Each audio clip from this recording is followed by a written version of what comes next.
Hello everyone, greetings from Gunjan IVF World. I am Dr. Garima Sharma, gynecologist, IVF consultant, Gunjan IVF World, Janakpuri, New Delhi branch. Vaginal discharge in pregnancy. आपको pregnancy है और आपको discharge हो रहा है तो क्या ये नॉर्मल है? इसके रीज़न क्या होते हैं? कब आपको डॉक्टर को कंसल्ट करना चाहिए? आज इस वीडियो के द्वारा हम इस बारे में डिस्कस करेंगे।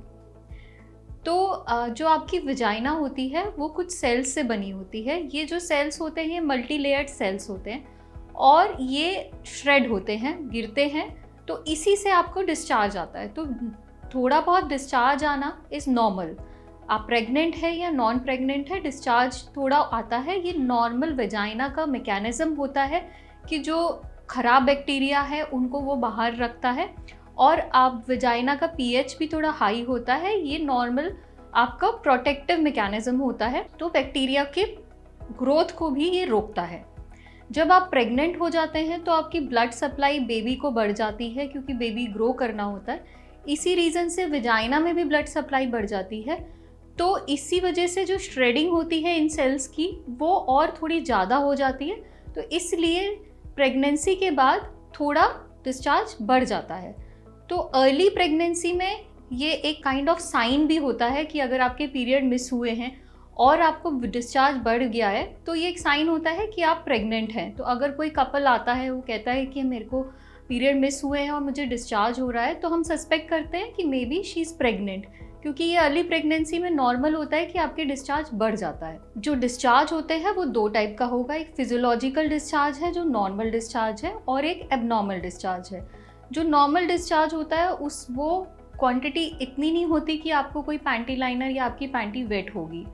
एबनॉर्मल डिस्चार्ज क्या होता है? एबनॉर्मल डिस्चार्ज वो कहलाता है जिसमें अगर आपको एक्सेसिव डिस्चार्ज हो कि आपकी पूरे पैंटी वेट हो जाए, या फिर आपको पैड लेने की ज़रूरत पड़े, या उसका कलर जो है वो रेड हो या ग्रीनिश हो या येलो हो, या स्मेली डिस्चार्ज हो, या उस डिस्चार्ज के साथ आपको वेजाइनल इचिंग हो या लोअर एब्डोमेन में पेन हो, तो ऐसे डिस्चार्ज को हम एबनॉर्मल डिस्चार्ज कहते हैं। एबनॉर्मल डिस्चार्ज किस रीज़न की वजह से होता है? मोस्ट कॉमन रीज़न होता है एबनॉर्मल डिस्चार्ज का इन्फेक्शंस।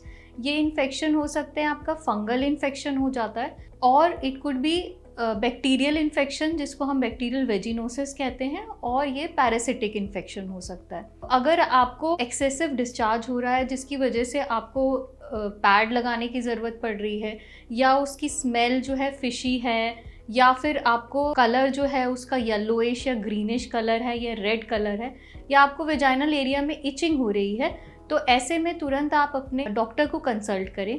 डॉक्टर आपको एग्जामिन करेंगे और इंटरनल एग्जामिनेशन भी करेंगे। हो सकता है कुछ आपके स्वैब्स भी लें, मतलब उस जो डिस्चार्ज है उसको टेस्टिंग के लिए भेजें। और अगर आपको फंगल इन्फेक्शन वाला डिस्चार्ज होता है तो इसमें कुछ एंटी फंगल टैबलेट्स दे दी जाती है और ये इजीली क्यूरेबल होता है।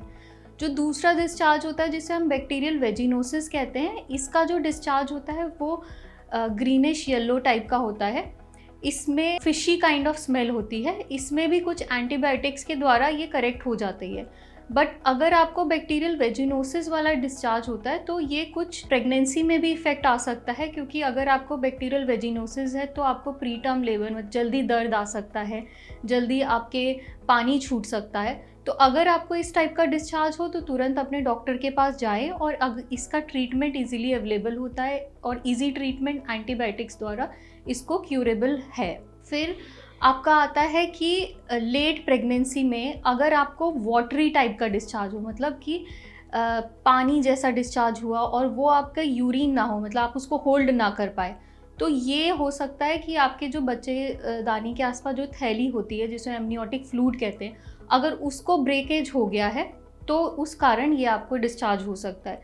तो ये भी एक कंडीशन ऐसी है कि इसमें इमरजेंसी कंडीशन है, इसमें आपको तुरंत हॉस्पिटल जाना है, क्योंकि अगर आपका पानी लीकेज हो गया और ज़्यादा टाइम के लिए होगा तो ये बेबी को और आपकी हेल्थ के लिए भी इफ़ेक्ट डाल सकता है। तो अगर आपको ऐसा लग रहा है कि एक्सेसिव पानी वाटरी आपको डिस्चार्ज हुआ है और वो यूरिन नहीं है और वो हुए जा रहा है लगातार, तो आप अपने डॉक्टर गायनेक के पास जाएं, वो एग्जामिन करेंगे। हो सकता है कि आपका डिलीवरी का टाइम आ गया हो और मे बी आपकी डिलीवरी जल्दी करानी पड़े।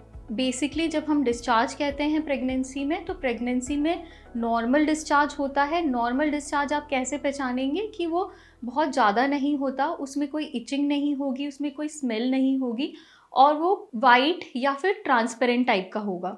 अगर आपको डिस्चार्ज जो है बहुत एक्सेसिव है, इचिंग के साथ है, पेन के साथ है, स्मेल है उसमें, white thick curdy white type का है, मतलब दही जैसे निकल रहे हैं, तो आपका ये एबनॉर्मल डिस्चार्ज होगा।